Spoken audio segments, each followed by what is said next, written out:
Assalamualaikum warahmatullahi wabarakatuh. Bismillahirrahmanirrahim. Jumpa lagi dalam mata kuliah Ilmu Pendidikan Islam. Saudara pemirsa yang budiman, mahasiswa yang saya banggakan, kita akan membicarakan tentang kurikulum pendidikan Islam.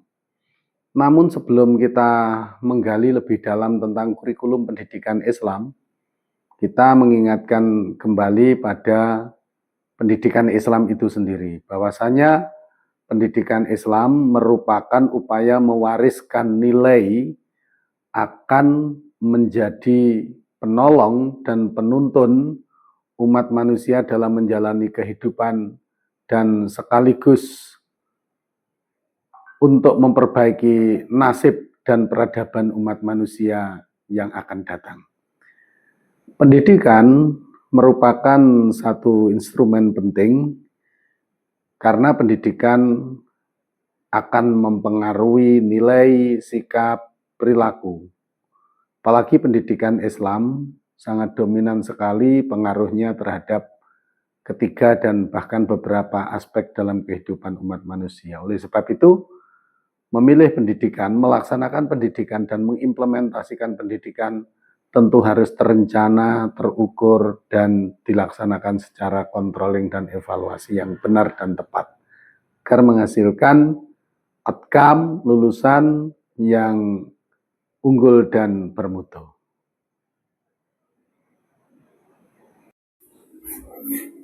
Kurikulum pendidikan Islam disusun untuk memenuhi tuntutan dan kebutuhan umat, namun di sisi lain tetap menjaga idealisme Islam dalam hal pemahaman secara utuh terkait dengan teks-teks suci, baik itu Al-Quran, Al-Hadis, Ijma, dan Qiyas.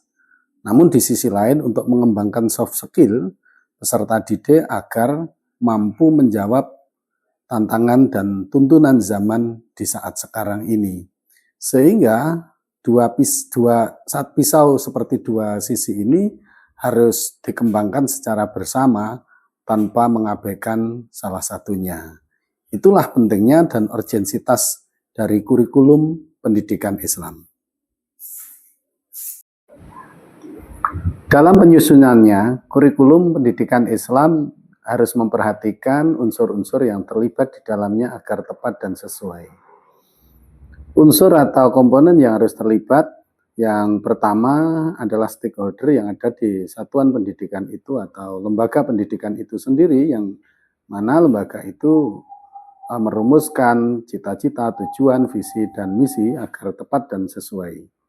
Dalam hal ini, kepala madrasah, para wakil-wakilnya, perwakilan guru.